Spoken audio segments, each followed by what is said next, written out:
Welcome to Love and Desire from the Sanctuary of Self, Rosicrucian Order Library, Part 1 of 2 on Words of Wisdom.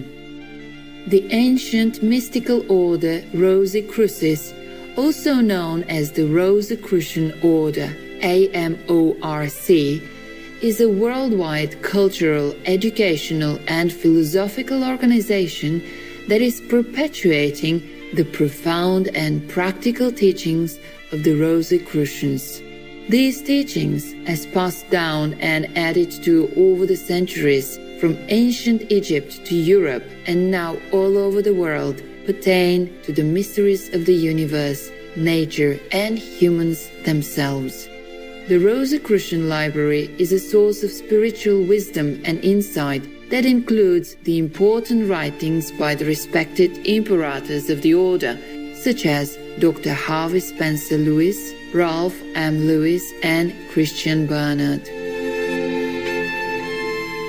Now we will read from Chapter 4, Love and Desire, from Part 1, The Mysteries, in Frater Ralph M. Lewis's book, The Sanctuary of Self. We will learn about the three kinds of love and the nature of each. Love and Desire. Love is perhaps the most perplexing to mankind of all his inner experiences, and yet it is one had by every individual to some extent. Love is not a product of the it, is not an intellectual achievement, but an emotional, psychic one had by the self. Because it is such, love has been idealized by the poets and bards to such an extent that most persons believe that it is something to be left to a chance experience or to be mysteriously attained without formula or method. Loves are of various kinds. In Sufism, Mohammedan mysticism, God's love is said to be expressed in man's love of the divine. It was God, according to Sufism, who made it possible for man to love the divine, and so, when man expresses divine love, a love of God, God is really loving himself. When man therefore denies himself divine love, he is restricting the nature of God, and Sufism therefore holds divine love to be the most exalted.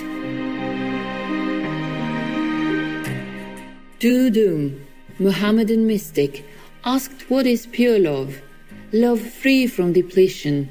Then he replied to his own question for the enlightenment of his disciples. He said that it is love of God, because the love of God is so absorbing that no other love can compete with it or detract from it. He further said that this love of God, pure love, is a disinterested one. By that, he meant that it is not affected by benefits which may accrue from it. In other words, one who has this pure love will not love God anymore because of what may flow to him as a result of it. Nor will he love God any less because it will require him to make sacrifices to love his God. Al-Ghazali, Mohammedan philosopher and mystic of the 10th century, taught the Islamic mystical doctrines in Baghdad. He distinguished admirably between three kinds of love. The first is self-love, and that is engendered by the instinct of self-preservation. Though many mystics and philosophers have execrated this self-love, he holds that it is very essential, because at least we must love our existence sufficiently to want to be. For if we do not, we cannot experience any of the other loves. The second is the love of others, because of the benefits which they bestow upon us.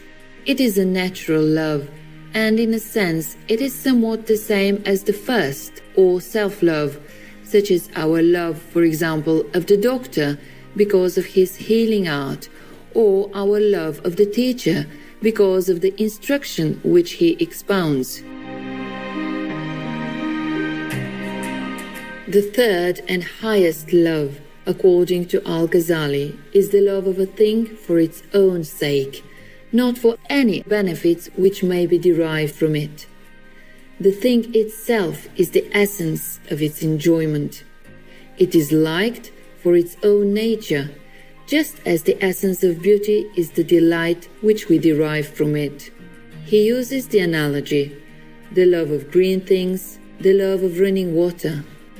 These are not always loved only for the reason that green things may be eaten or that running water may provide a drink, but they are also loved for the mere sight of them, for their own essence, for the beauty which exists within them. Al-Ghazali concludes with, where beauty exists, it is natural to love. If God is beautiful, most certainly he will be loved by all of those to whom he reveals himself, and the more beautiful a thing, the more it is loved.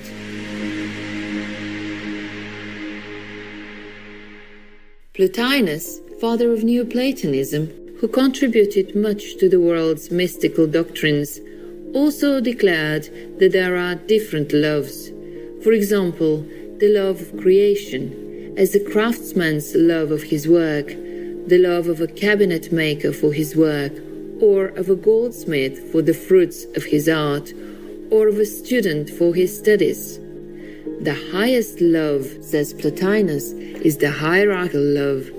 It is the love of the universal soul within us for the absolute, for the oneness of which it is always a part. The physical nature of man is one aspect of his generally accepted triune being.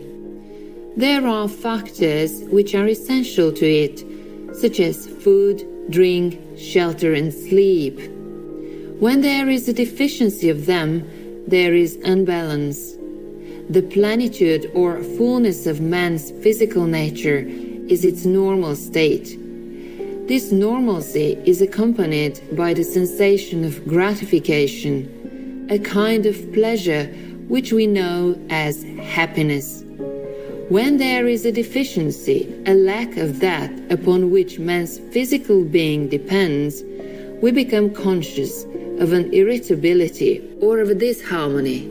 This disharmony engenders desire.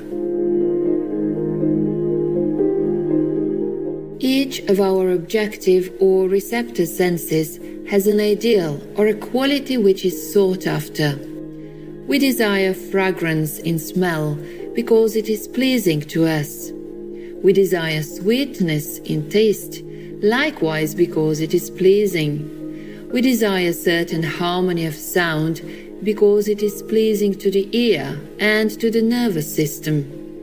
The things which represent these desired qualities are attractive to us. We say that which is symmetrical in form, or the colors of which are appealing to our sight, is beautiful. By beautiful we mean the things of a visual experience which are pleasurable to our sense of sight. Fragrance to the sense of smell is thus a kind of beauty, for it represents the ideal of harmony to that sense. Likewise, then, sweetness is a kind of beauty to the sense of taste. Beauty is just a name for that which is pleasurable to the sense of sight. Each sense has a corresponding quality or beauty which is desired. Anything which will bring pleasure or gratification to a sense is by another name beautiful to it. Desire, then, is the urge to find the beautiful or its equivalent. It is the seeking out of that thing or condition which will satisfy that nature which the desire serves.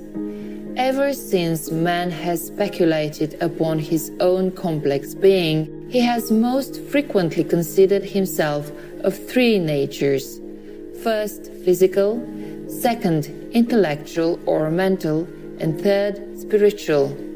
However, he has often united the first two as one. The three natures, therefore, constitute the hierarchy of the human being. All the three blend into each other, and yet they have distinctive characteristics. The desires of the body are thus the loves of the body. To practice self-abnegation, to suppress the loves of the body, is to corrupt one of the natures of man's triune being. Such loves are essential to the physical. They assist it to be wedded to that ideal which will maintain the harmony of its essence. Man must realize, however, that the end of life is not merely the satisfaction of the physical desires. To pursue these physical loves alone leaves unsatisfied the desires of the other natures. It keeps man continually in distress. As Spinoza has said, griefs and misfortunes have their chief source in an excessive love of that which is subject to many variations and over which we can never have control. Nor do injustice, misfortune, enmity, etc. arise except from the love of things which no one can really control. In effect, this means that we should know the limits of the ideals of the physical, love them only for what they are able to provide and to the extent that they serve the body, and not continually to pursue them for themselves, for they cannot satisfy the whole nature of man. Humane viewers, it was an honor to have your company for today's Words of Wisdom.